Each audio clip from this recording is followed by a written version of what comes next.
Designing, building, and operating America's reconnaissance satellites is the business of the National Reconnaissance Office, known as the NRO. From its headquarters outside Washington, D.C., the NRO serves as the nation's eyes and ears in space.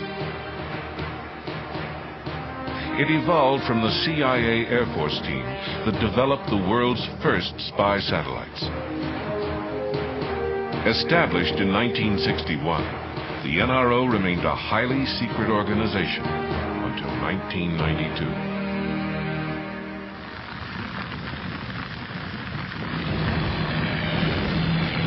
After World War II, the nation's leaders vowed there would never be another surprise like Pearl Harbor.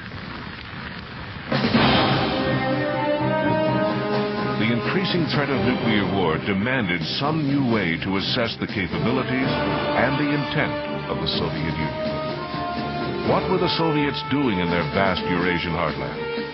What were they planning? How could America find out? In order to peer over the Iron Curtain, the U.S. government designed and flew a very high-altitude reconnaissance aircraft, the U-2. It was designed to fly so high, no missile could reach it. But in 1960, a U-2 spy plane was shot down over Soviet territory. The pilot, Gary Powers, was captured and imprisoned. Aircraft overflights were stopped. And America's brief glimpse of denied territory went dark. The answer to the dilemma turned out to be a risky, new, and untried effort. Spying from space. But how would the Soviets react? What would the rest of the world do? The answers were not at all clear, and the stakes were high. The very existence of such a capability had to be kept secret. Less than 4 months after the U-2 shootdown, the United States had its secret eye in space.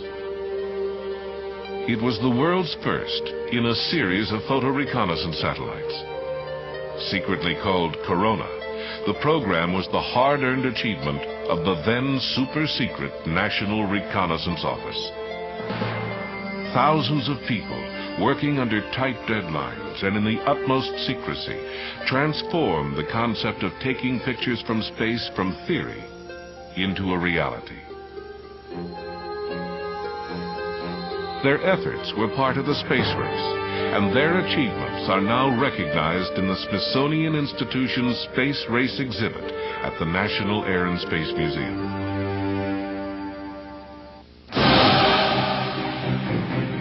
The Soviets built a space reconnaissance program of their own. Throughout the Cold War, space surveillance became one of, if not the, key element in preserving what, at times, was a precarious peace. NRO satellites continue to gather information vital to U.S. interest. Much of the technology must remain classified to protect today's operations. The list of customers that employ NRO products includes the White House, the CIA, the Defense Department, and the State Department. They use the intelligence gathered by the NRO to monitor arms control agreements and to alert the United States and its allies of possible attack and other threats against them. They help the United States keep tabs on nuclear proliferation, chemical weapons, and terrorist developments by giving the nation access to denied areas. They also help monitor foreign trade agreements and the environment. To ensure that the nation has the technology and know-how to acquire intelligence worldwide, the NRO has tapped into the expertise of tens of thousands of professionals in the aerospace industry and in government. Working as a team in an environment that fosters creativity and ingenuity, they were and are technical pioneers. To meet military commanders' needs to wage quick-tempo, precision-strike warfare, the NRO helped develop a rapid targeting system and process that puts imagery into fighter cockpits.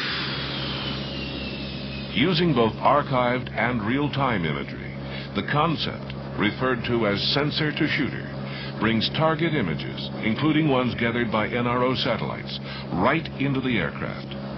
Pilots can literally see what their targets look like while en route, making each mission more accurate and precise. In the realm of leading-edge technology, the NRO sponsors long-range theoretical studies such as TIPS, which stands for Tethered Physics and Survivability Study. Conducted at the Naval Research Laboratory, this effort looks at how space-based tethers might be used to generate power or to tie satellites together.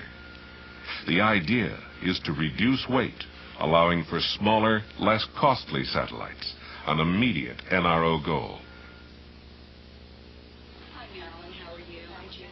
NRO technology has been transferred to medical applications to improve mammography screening for breast cancer.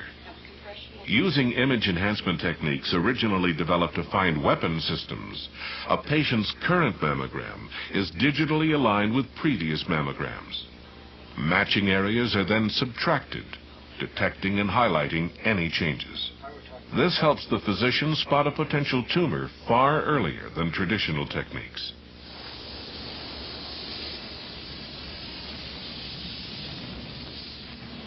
NRO technology benefits other federal agencies as well. When natural disaster strikes, NRO spacecraft can image affected areas, providing preliminary damage assessments. Relief agencies can then direct aid where it's needed most. NRO systems can help study the environment by collecting data for crop assessment, mapping the habitats of endangered species, tracking oil spills, and studying wetlands.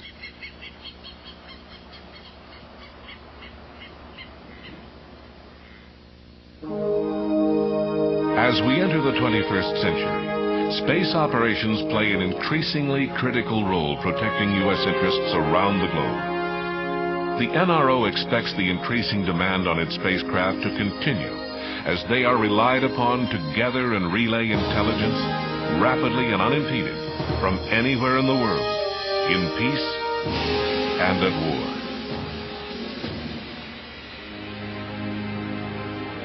Today's NRO team, people drawn from the CIA, Air Force, Navy, and many other agencies, are proud to continue their heritage of leadership and innovation in carrying out this vital mission.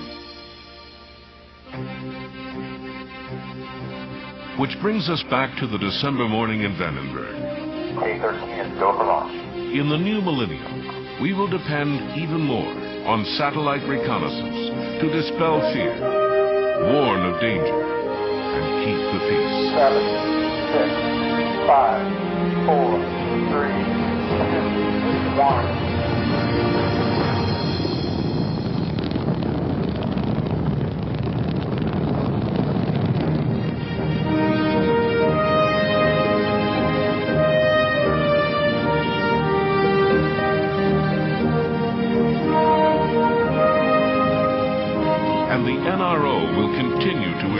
The United States has the technology and spacecraft, the nation's eyes and ears in orbit, to exploit the ultimate vantage point.